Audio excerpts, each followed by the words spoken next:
እንደ አውሮፓውያኑ አቆጣጠር በ1849 የኦስትሪያ ኃይሎች የቬነስ ከተማን የማውደም ተልዕኮ ያዘጋጃሉ። በአየር ላይ በሚንሳፈፉ ትልልቅ ፊኛ ወይንም ባሉን ቦምብ ጭኖ ከሰማይ ወደ መሬት በማዝነብ ከተማዋን እንዳልነበረች አድርጎ የማውደም ተልዕኮ ነበር ኦስትሪያኖቹ የዘየዱት። ለተልዕኮ እስከ 30 ባሉኖች ተላኩ።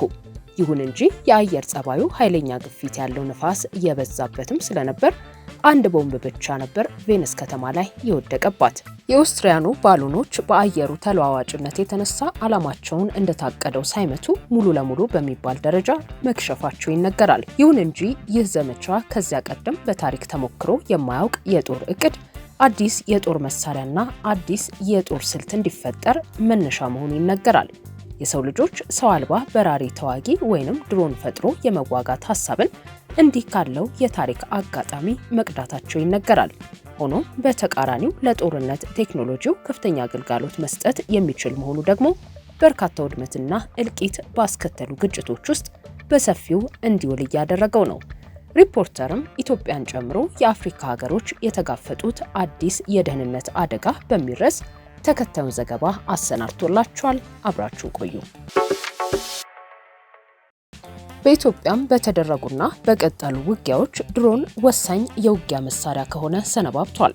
በሰሜን ኢትዮጵያው ጦርነት የትግራይ ኃይሎችን ወደ ኋላ የመለሰውና የጦርነቱ የኃይል ሚዛን ወደ ፌዴራል መንግስት እንዲያጋድል ያደረገው አንዱ ምክንያት የድሮን ጥቅም ላይ መዋል እንደሆነ በሰፊው ሲነገር ነበር። ፖሊሲ ሴንተር ፎር ዘ ኒው ሳውዝ የተባለው ተቋም አንድ የቅርብ ጊዜ ጥናት በአፍሪካ ቢያንስ ከ6 ያላነሱ የሽብር ቡድኖች የድሮን መሳሪያ መታጠቃቸውን ገልጿል። ጃማ አትሙስራት አልኢስላም ዋል ሙስሊም የተባለው በማሊ በቶጎና በቡርኪና ፋሶ ተደጋጋሚ የድሮን ጥቃት የሚያደርሰው የሽብር ቡድን በቀዳሚነት ተጠቅሷል። ኢስላሚክ ስቴት ኢን ዌስት አፍሪካ ፕሮቪንስ ሌላው ድሮን የታጠቀ ኃይል መሆኑ ተነግሯል። ኢስላሚክ ስቴት ሳህል እንዲሁ ድሮን ይጠቀማል። በናይጄሪያ የሚታወቀው ቦኮ ሃራም የሽብር ቡድንም ቢሆን በድሮን ዘመቻ በማካሄድ ስሙ ይነሳል። ኢስላሚክ ስቴት ኢን ሴንትራል አፍሪካ ፕሮቪንስ የተባለው ኃይል ድሮን የታጠቀ መሆኑ ይነገራል። ከነዚህ በተጨማሪ ደግሞ ኢትዮጵያን ጨምሮ ለመላው የምስራቅ አፍሪካ ሀገሮች የስጋት ምንጭ የሆነው የሶማሊያው የሽብር ቡድን አልሸባብም ቢሆን ድሮን በእጁ ያስገባ አደገኛ የሽብር ኃይል መሆኑ ይሰማል። የፖሊሲ ሴንተር ፎር ዘ ኒው ሳውዝ ተቋም ሰነድ እንዳመለከተው እነዚህ ሁሉ የአፍሪካ አህጉርን እያመሱ ያሉ ኃይሎች ድሮንን ለስለላ፣ ለፕሮፓጋንዳም ሆነ ለግድያና ለማሸበር እየተጠቀሙበት ይገኛሉ። በጦር ካምፖችና ማሰልጠኛዎች፣ በመንግስት ተቋማት፣ በሲቪል መሰብሰቢያ ቦታዎችና በሌሎችም አካባቢዎች ቡድኖቹ በድሮን ጥቃት ይከፍታሉ። እንደ አውሮፓውያኑ አቆጣጠር ከ2023 ጀምሮ በአፍሪካ አሸባሪዎች በድሮን ጥቃት መፈጸማቸው መመዝገቡንና ከ2024 አጋማሽ ወዲህ ደግሞ ይህ መሰሉ ጥቃት ቁጥሩ ማየሉን ይጠቅሳል። በተለይም እንደ ጄኒም ያሉ ቡድኖች ይህን ቴክኖሎጂ በሰፊው በመዋል ምዕራብ አፍሪካን ማመሳቸው ተመላክቷል። እንደ አውሮፓውያኑ አቆጣጠር ከ2018 ጀምሮ የሶማሊያው አልሸባብ ቡድን ትንንሽ ድሮኖችን በመጠቀም የፕሮፓጋንዳ መልእክቶችን መበተን ጀመረ። በሂደት ደግሞ የመንግስትና በሶማሊያ የተሰማሩ የውጭ ሰላም አስከባሪ ኃይሎችን እንቅስቃሴ መከታተል ስራው ሆነ።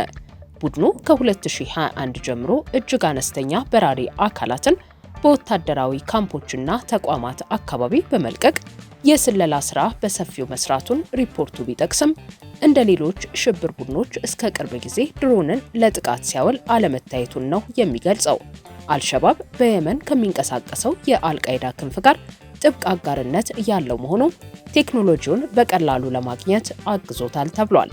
ግሎባል ኔትወርክ ኦን ኤክስትሪሚዝም ኤንድ ቴክኖሎጂ ተቋም ያወጣው ሪፖርት በቡርኪና ፋሶ፣ በዲሞክራቲክ ኮንጎ፣ በኬንያ፣ በሊቢያ፣ በማሊ፣ በሞዛምቢክ፣ በናይጄሪያ፣ በሶማሊያና በሱዳን በአጠቃላይ በ9 የአፍሪካ ሀገሮች ከመንግስት ውጪ ያሉ ታጣቂ ቡድኖች ድሮን መታጠቃቸውን ይገልጻል። በተለይም የሶማሊያዎቹ አልሸባብና አይኤስ ሸማቂዎች ይህንኑ መሳሪያ መገልገል መጀመራቸው በሰፊው ያወሳል። ሌላው በፑንትላንድ ከፊል ራስ ገዝ አስተዳደር በካሊ ሚስካት ተራሮችና ዋሻዎች የመሸገውን የአይኤስ ቡድንን የሚጠቅሰው ሪፖርቱ ይህ ኃይል ከኢራቅና ከሶሪያ አይኤስ ሸማቂዎች እገዛ የሚያገኝና በድሮን ጥቃትም ራሱን ያጠናከረ መሆኑን ይጠቁማል። አሜሪካ ጭምር የዚህ ቡድን የድሮን ጥቃት በቀጠናው የፈጠረው አደጋ ስጋት ውስጥ ከቷት በፑንትላንድ ግዛት የተለያዩ የኃይል ተልዕኮዎችን ማካሄድ መጀመሯንም ሪፖርቱ ይጠቁማል። የእነዚህንና ሌሎች በአፍሪካ ያሉ የሽብር ቡድኖችን በድሮን መሳሪያ የመደራጀት አቅም የመዘነው ግሎባል ኔትወርክ ኦን ኤክስትሪሚዝም ኤንድ ቴክኖሎጂ ጉዳዩ ለአፍሪካ መንግስታት ጠንካራ የደህንነት ስጋት ነው ይለዋል። የሽብር ቡድኖቹ በድሮን ጥቃት ለመፈጸም የሳተላይት ኢንተርኔትና የማይጠለፍ የመገናኛ ዘዴ ይጠቀማሉ። ድሮኖቹ ከራዳር እይታ ወይንም ከመጥለፊያ ሞገድ ውጪ ሆነው ውጤታማ ጥቃት እንዲያደርሱ የሚያስችል ቴክኖሎጂም ታጥቀዋል ይላል። በዚህና በሌሎችም ምክንያቶች የተነሳ ለወትሮም በቂ የጸረ ሽብር መከላከል አቅም ያነገቡ የአፍሪካ መንግስታት ላይ ከባድ የደህንነት ስጋት ቡድኖቹ እንደፈጠሩ ነው ሪፖርቱ ያተተው።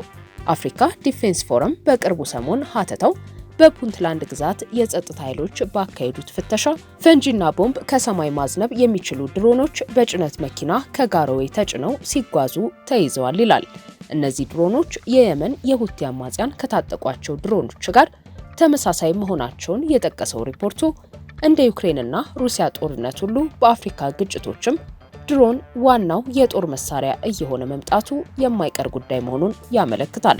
ድሮን በመታጠቅና በሰፊው ለውጊያ በመዋል በአፍሪካ ስሟ ከቀዳሚዎቹ ተርታ የሚጠቀሰው ኢትዮጵያ ለዚህ መሰሉ አዲስ አይነት የደህንነት ስጋት ምን ያህል ተዘጋጅታለች የሚለው ጉዳይ በሰፊው ይነሳል። ኢትዮጵያ በድሮን መታጠቅና መጠቀም ብቻ ሳይሆን ድሮን ወደ ውጪ ይልካሉ ከሚባሉ ሀገሮች ተርታም ትጠቀሳለች። ይሁን እንጂ አፍንጫዋ ስር እንደ አይኤስ እና አልሸባብ ያሉ ቡድኖች ድሮን ታጥቀው እየተጠቀሙ መሆናቸው ለኢትዮጵያ ከባድ የጸጥታ ስጋት መሆኑ እንደማይቀር በሰፊው ይነገራል። በቅርቡ የድሮን ማምረቻ ፋብሪካ ሲጎበኙ ይህንኑ ስጋት ያነሱት ጠቅላይ ሚኒስትር አብይ አህመድ ኢትዮጵያ በዚህ ረገድ እያደረገች ያለውን ዝግጅት ጠቁመዋል። አንድን ሀገር በጠንካራ መሰረት ላይ ከሚያቆሙ ምሰሶዎች መካከል አንዱ የኢኮኖሚ ለውጥ ነው። የጀመርነው የኢኮኖሚ ሪፎርም ለአጠቃላይ የኢኮኖሚ እድገቱ መስመር መያዝ ወሳኝ ነው። ቀጥሎ ሊታሰብበት የሚገባው የሀገር መሰረት የሆነ ጉዳይ ደግሞ የወታደራዊ አቅም ግንባታ ነው። እንደ ኢትዮጵያ ያሉ ሀገሮች በቅደም ተከተል ኢኮኖሚያዊ እድገትና ወታደራዊ አቅም መገንባትን ማሳካት ካልቻሉ አደጋ ይገጥማቸዋል የሚል ይዘት ያለው ንግግር አሰምተው ነበር። በግብርና፣ በኢንዱስትሪ፣ በቴክኖሎጂ፣ በቱሪዝም፣ በማዕድንና በሌሎችም መስኮች ኢትዮጵያ ከፍተኛ ለውጥ እያመጣች መሆኑንና የሀገሪቱ የመበልጸግ አቅም ትልቅ መሆኑን አውስተዋል። ይህ ሁሉ ደግሞ በወታደራዊ አቅም ግንባታ ማጠናከር መታገዝ እንዳለበት አመላክተዋል።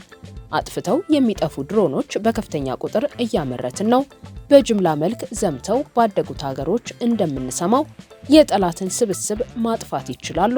ሁለተኞቹ ለስለላ የሚሆኑ ሲሆን በኪስና በቦርሳ ጭምር አካባቢያቸውን በሚገባ የሚቃኙ ናቸው። በቅርቡ የታየው የድሮን ትርኢት የሚካሄደው በእነዚህኞቹ ድሮኖች ነው። ለገበያ ጭምር በሰፊው ሊውሉ የሚችሉ ናቸው። ድሮን እዚህ በኢንሳ ይመረታል፣ በአየር ኃይል ይመረታል፣ በብሔራዊ መረጃና ደህንነት ይመረታል። አቅማቸው የተለያዩ ድሮኖችን በተለያዩ ቦታዎች እናመርታለን በማለት ሀገሪቱ በሰፊው ወደ ድሮን ማምረት ዘርፍ መግባቷን ይፋ አድርገው ነበር። ጠቅላይ ሚኒስትሩ ለዚህ ዘርፍ ሀገሪቱ ትኩረት የሰጠችበትን መነሻም አብራርተው ነበር።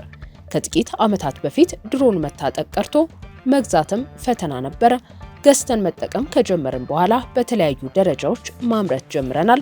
ለንግድ፣ ለስለላና ለወታደራዊ እገዛ የሚሆኑ በርካታ ድሮኖች እያመረትን ነው። እነዚህ የኢትዮጵያን ሕልውናና ሉዓላዊነት የሚገዳደር አደጋ ሲገጥመን አውጥተን በመጠቀም ሕልውናችንና የጀመርነው ብልጽግናን ለማስጠበቅ የምናውላቸው ይሆናል።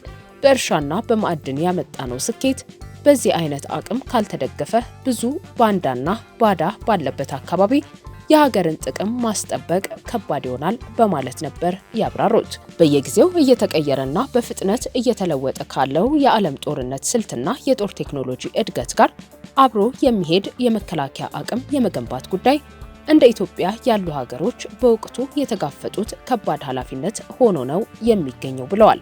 የስቲፍተንግ ጥናት ተቋም ሪፖርት እንደተባበሩት አረብ ኤምሬትስ ያሉ ሀገሮች በአፍሪካ በድሮን ለሚካሄዱ ውጊያዎችና ግጭቶች ዋና የቴክኖሎጂ ምንጭ መሆናቸው ይገልጻል። ሞደርን ዋር ኢንስቲትዩት አት ዌስት ተቋም እንደከተበው ከሆነ በቀደመው ጊዜ እንደ አሜሪካ ያሉ ሀገሮች ነበሩ በአፍሪካ በሚያካሂዷቸው የጸረ ሽብር ዘመቻዎች ድሮን የሚጠቀሙት።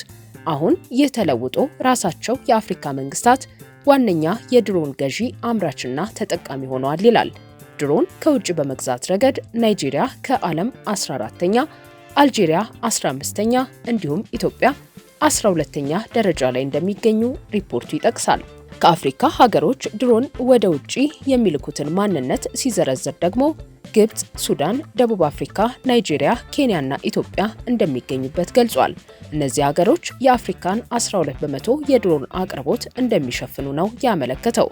በአፍሪካ የድሮን ውጊያና እልቂት እየተበራከተ ነው በሚባልበት በዚህ ወቅት ደግሞ የጦርነት ሕግ የማይግዛቸው ተጠያቂነትም ሆነ ኃላፊነት የሌለባቸው አሸባሪና የታጠቁ ኢመደበኛ ቡድኖች ይህን መሳሪያ መታጠቅ መጀመራቸው ሀገሮቹ የተጋፈጡትን አደጋ ጨምሮታል ተብሏል። ሲንቄ ባንክ የሁሉንም ችግር የሚፈታ መፍትሄ ይዞላችሁ መጥቷል።